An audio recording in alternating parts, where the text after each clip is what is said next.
The first ship appeared over Nairobi. A diamond-shaped silhouette, blacker than night, blotting out the sun. It made no sound, emitted no heat, and didn't respond to any signal. It simply hovered, motionless, while the world watched. By nightfall, there were 12, spread evenly across the planet, one above every major continent. It didn't move, didn't fire, didn't communicate. They just watched. That was day 1. By day 3, satellites started failing. Power grids blinked out across North America and Europe, followed by the collapse of all internet infrastructure. Military jets scrambled, but those that approached the vessels vanished mid-air without so much as a distress call. Panic bloomed like wildfire. Cities emptied. Governments dissolved into silence. On day 5, they spoke. Not with words, not with any known language, but into every mind simultaneously. It wasn't a voice so much as a presence. Cold, immense, and so alien that millions screamed when it touched their thoughts. You are a species of growth and violence. We will not permit randomness. We will decide. You will be judged. No demands. No negotiation. Just judgment. Mara Keen sat in the dark, knees pulled to her chest, listening to the silence outside her apartment in Boston. The city that never slept had become a tomb. No sirens, no cars, just the wind and the occasional distant sob from another apartment. She hadn't slept in 2 days. The broadcast had been brief, but potent. Since then, people had begun to disappear. Not die, disappear. Gone without a sound or sign, often in public in mid-sentence. And always preceded by one of them. The aliens. They were tall, nearly 7 feet, and moved like they were made of liquid obsidian. Their limbs too long, their faces expressionless. But their eyes, or where eyes should have been, glowed faintly with a bluish shimmer. They would lock onto someone, stare for seconds, then move on. Or the person would vanish. The first one Mara saw was outside a pharmacy. She'd been watching from a second-floor window when it approached a man, perhaps in his 40s, hunched over a backpack of stolen food. The man froze. The alien tilted its head like it was listening. A second later, he was gone, as if someone had erased him from the world. No sound, no light, just gone. Mara's phone buzzed. The landline, surprisingly, still worked. It was Elias. Still alive? His voice crackled. Barely. You? She asked. I've been watching them. They're not picking randomly. She sat up. I've been thinking the same. But what's the pattern? That's just it. I think it's mental. Mara frowned. You mean personality traits? No. Thought content. I think they're scanning minds, Mara. She paused. That's a big claim. I know it sounds insane, Elias said, but I saw them today. One walked past 3 people and didn't react. But when a teenager started yelling, panicking, the thing stopped. Turned. Then boom, kid was gone. Mara swallowed. So fear, not just fear. I think it's what people believe. I think they're reading what we are at our core. And judging us. She stood, pacing. That's impossible. No species could. Mara, Elias interrupted, you're a neuropsychologist. If you were them, what would you look for? She hesitated. Patterns, deviations, dangerous ideation, maybe. But even then, we don't have the tech to scan thoughts in real time.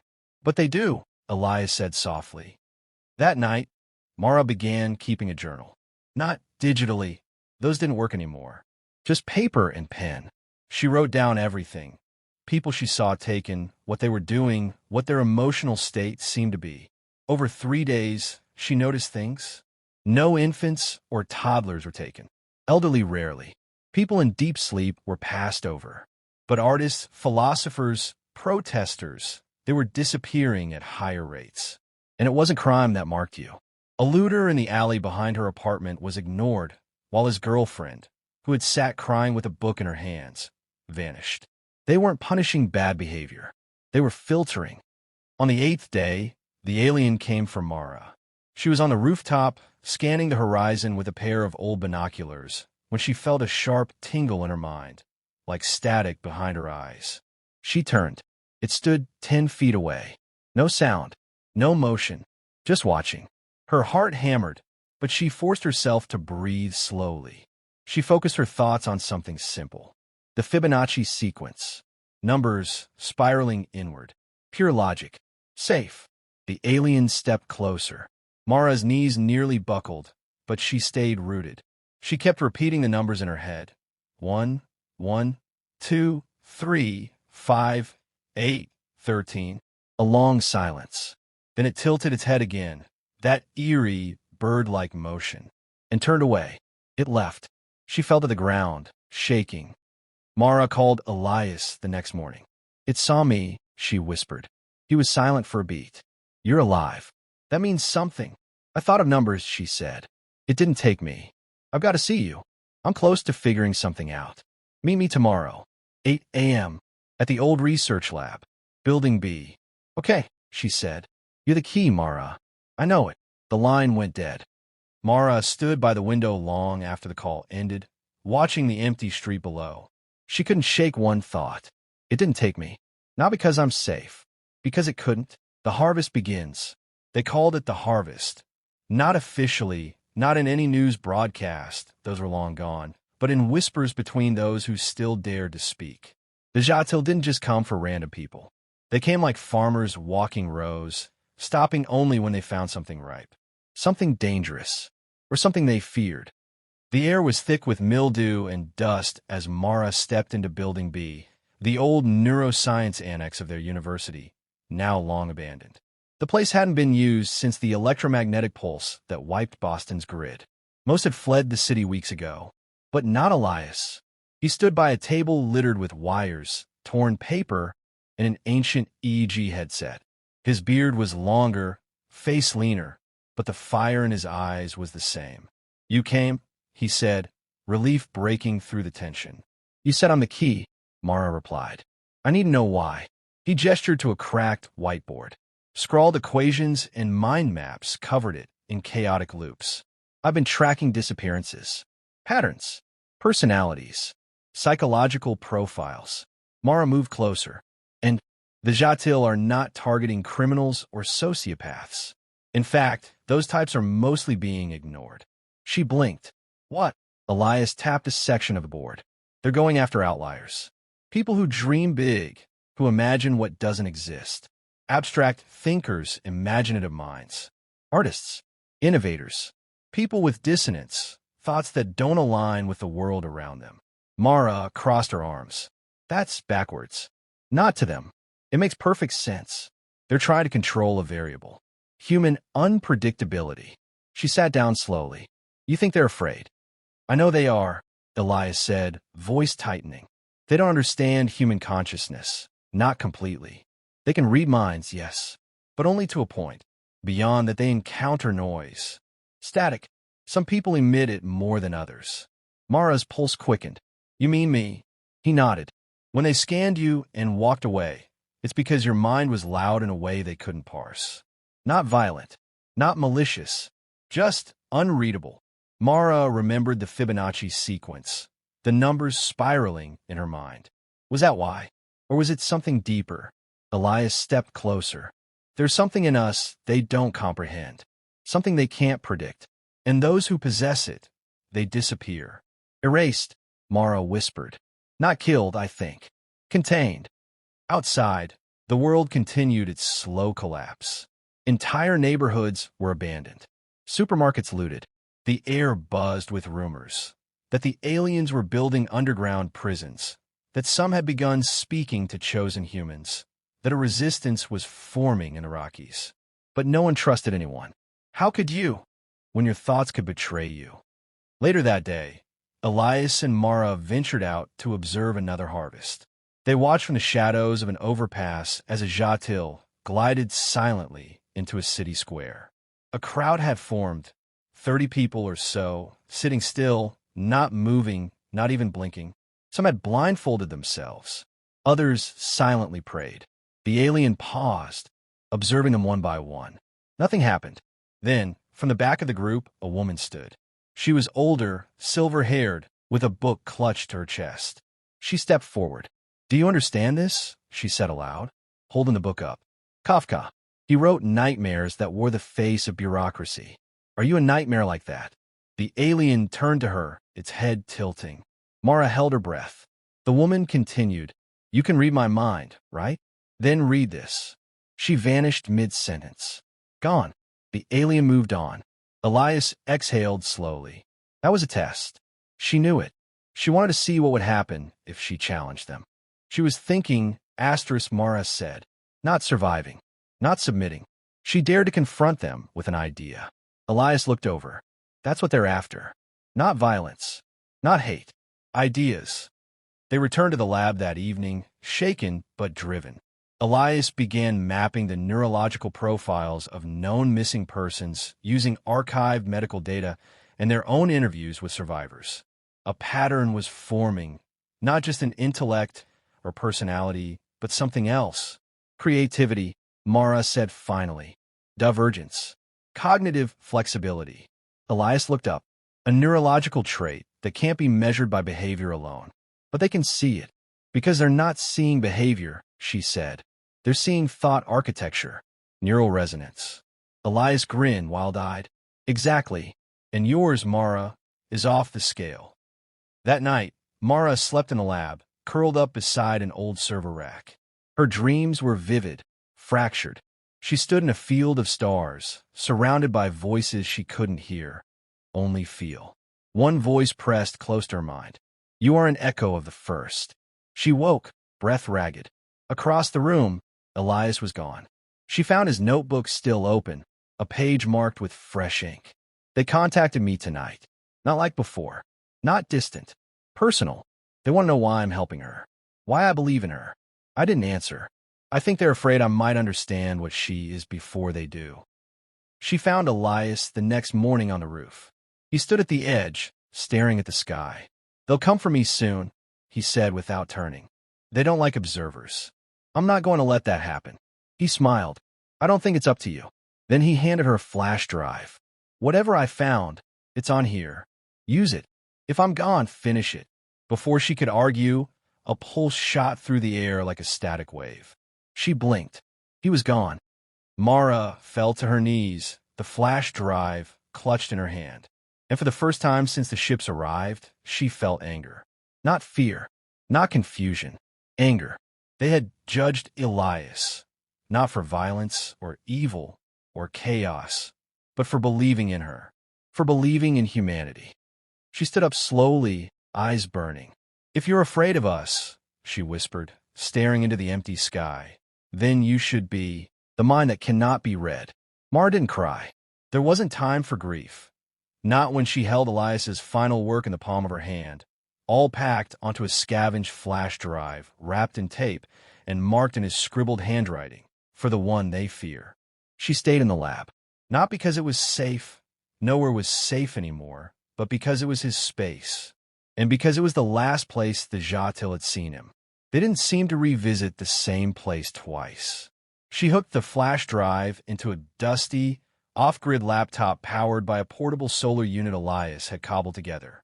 It hummed, clunky but functional. A single folder opened. Threshold. Inside, a text file, a neurological imaging dataset, and something labeled vox.exe. She clicked the text file first. Tomorrow, if you're reading this, you have something they cannot replicate. I don't know if it's genetic, cognitive, or something deeper, spiritual, maybe. What I do know is that they've encountered it before. The Zha'til don't just wipe out threats. They erase patterns that could evolve into threats. You are part of that pattern. Vox is my attempt to simulate the neural rhythm they can't read. Your rhythm. I mapped part of your scan during that old sleep study you don't remember. You were already different. I don't know what this will do. But if it disrupts them, if it throws static into their network, use it. Elias. Mara stared at the blinking cursor for a long time. Then she launched Vox. A simple interface appeared. No graphics. Just a black window and a single waveform pulsing in slow, irregular intervals. It looked wrong, like something broken or alive. Then the laptop began to hum. No, resonate. The waveform pulsed louder, and Mara felt it in her bones. Her mind. Thoughts came quicker. Shapes behind her eyes. Memories bleeding into concepts. math and art and grief entwining like vines. The laptop screen glitched, then cleared. Another message appeared. They are listening now. They came that night. 3 Zha'til, more than she'd ever seen in one place. Silent, towering, eyes glowing faintly as they stepped through the broken lab doors. Mara didn't run. She stood in the center of the room, Vox still pulsing behind her. The alien stopped. She felt them press against her consciousness, cold tendrils slipping into the outer edges of her mind, like hands groping through a locked door. Then resistance. Their heads jerked back slightly, bodies twitching in perfect, synchronized dissonance. One staggered. Another shattered, its body fracturing mid-air like glass struck by a sound wave. Mara's mind was fire. Vox wasn't just noise. It was a mirror. It didn't shield her mind. It reflected it, amplified it, and they couldn't handle it. The last alien turned and fled. Mara collapsed to her knees, chest heaving. They had tried to read her again and failed. Not because she hid her thoughts, because her mind had become louder than theirs. She spent the next 2 days underground, recovering. Boston was a ghost town now. No more Zha'til patrols, as if they were avoiding her. That's when she found the signal. Vox, still running on the solar laptop, had picked up a faint data stream. Not human. Something encrypted, pulsing every few hours from the sky. She traced the waveform to an orbital pattern. One of the original ships still hovering in the upper stratosphere. Not idle. Watching. But now the signal was different. Distorted. Fragmented. Elias had been right. Vox wasn't just disrupting individual Zha'til. It was scrambling their hive mind. On the 3rd day, she made contact. It wasn't intentional. She was watching Vox when the waveform stuttered, and her ears filled with static. Then, you are fracture. A voice but not a voice. A vibration in her skull. She spoke aloud, unsure why. What do you want? We fear your kind. We have seen you before. In another epoch. You destroyed us then. You will again. Mara's hand shook. What are you talking about? You are not an accident. You are a return. Images slammed into her mind. Burning skies, an alien world shattered from within, and human figures emerging from the wreckage. Not with weapons, but ideas. Their minds lit like stars. Alien minds disintegrating under the weight of thought patterns they couldn't assimilate. You are the echo, the old enemy, the unknowable. Mara staggered back. You think we're evolving into something you've seen before. Worse, you are already that thing. And just like that, the connection snapped. She sat in silence, heart pounding. The Zha'til hadn't come to conquer Earth. They'd come to prevent a recurrence. Someone like her had existed before. Maybe long ago. Maybe in another cycle. And they had brought down a civilization so vast it had spanned galaxies. The Zha'til remembered. And now, they judged every human by the shadow of what we could become. The next morning, Mara broadcasted Vox. She rigged it to a radio tower still connected to solar panels, boosted its frequency, and sent the pattern, her mental echo, skyward. Within hours, ships across the globe began to stir. Zha'til units retreated from city centers. Some collapsed midair. Others began attacking each other. Flickers of chaos in their perfect system. Their hive was splintering. Vox didn't kill them. It woke them up, disrupted the consensus, introduced doubt. And in doubt, the Zha'til couldn't decide what was dangerous anymore. By nightfall, one of the ships over the Atlantic fell. Not destroyed, abandoned. Its massive hull descended silently into the ocean like a dying whale. Mara watched the broadcast from a resistance group in Iceland who captured it on drone footage. The world was changing. They weren't winning. They were breaking. But Mara knew this was only the beginning. She packed her things, Vox, Elias's notes, the remaining maps, and left the city. There were still others out there. Others like her. Others they feared. If she could find them, amplify their minds too, maybe together they could push the Zha'til back. Not with weapons, but with the one thing that had always made humanity dangerous. Not violence. Not dominance. Imagination. The echo awakens. The wind screamed across the Colorado Pass, flinging ice into Mara's face like tiny razors. She hiked onward anyway, boots crunching through the frost as dusk fell over the Rockies. Behind her, a convoy of survivors crept along the narrow road. 6 vehicles, running silent, lights off. They were all like her now. Fractures. The Zha'til had stopped trying to take them. Their minds were too loud, too unpredictable, too alive. Vox had become more than a program. It had evolved into a signal, a new frequency of thought. Mara hadn't broadcast it to destroy the aliens.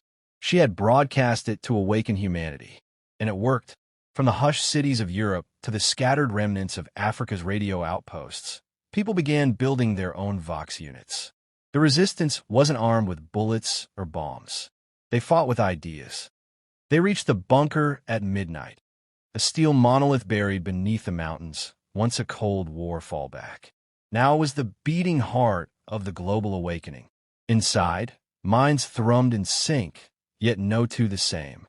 There were artists who painted with frequencies, children who sang in polyrhythms that confused the scanners, coders who mapped their unconscious thoughts into symbols the Zha'til couldn't interpret. And at the center of it all, the Vox array, a spherical chamber filled with sound, light, and neural echo. Mara stepped into the array. She could feel it, minds layered around her, forming a chorus of thought not meant to be controlled. They had stopped hiding. Now, they were calling. Later that night, Mara met with the leadership cell. There weren't ranks anymore, just nodes in the network. Each person a signal, a spark. "How many have joined?" she asked. 73 cities, said Anya, a Kenyan linguist. "But that's only what we've confirmed. More are building Vox without asking," added Luca, a neuroengineer from Milan. "They're feeling it intuitively. It's spreading like instinct." Mara nodded. "Then it's time." They all looked up. "You want to take it to the source?" Luca asked. Mara leaned forward. "They're fractured. We keep sending our signal, but they're still here.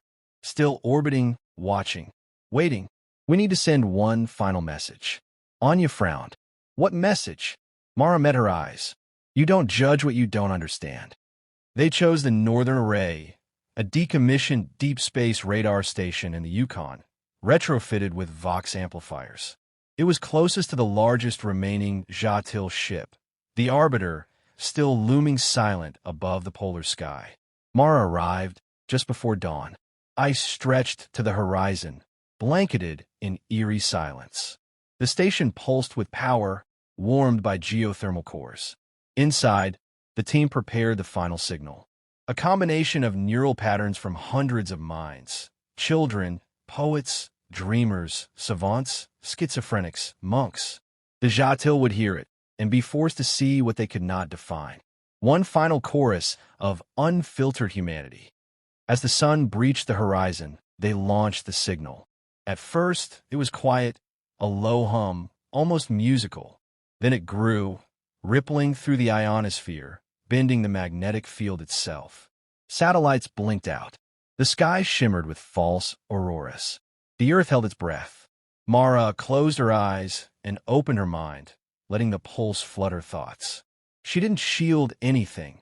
Not her fears, her grief, her rage. Not even her hope. This was her voice, and it echoed outward like a wave of fire. The Arbiter stirred. From a Yukon base, they watched as the colossal ship blinked, its lights dimming, brightening, pulsing erratically. Then a second light flared nearby. A reply. A pulse from the ship, not a weapon, not an EMP. A signal, garbled, fragmented. But there, Vox translated it slowly, painfully. "We see." Another pause. "We regret." Then a final message. "You are not what we feared. You are what we lost." The team went silent. Mara whispered, "What does that mean?" Anya stepped forward, voice tight. "They didn't just fear us. They missed us, or what we remind them of."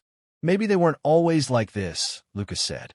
"Maybe they had divergence once, until they chose to erase it. They came to prevent their past from repeating," Mara added.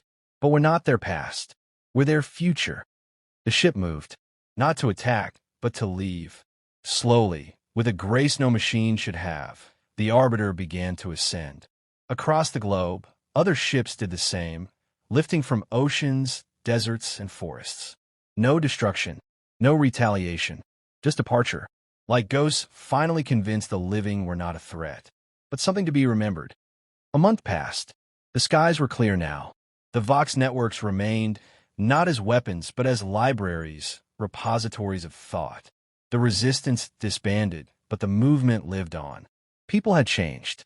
No one wanted the world to return to what it was before the invasion, a planet ruled by power and silence.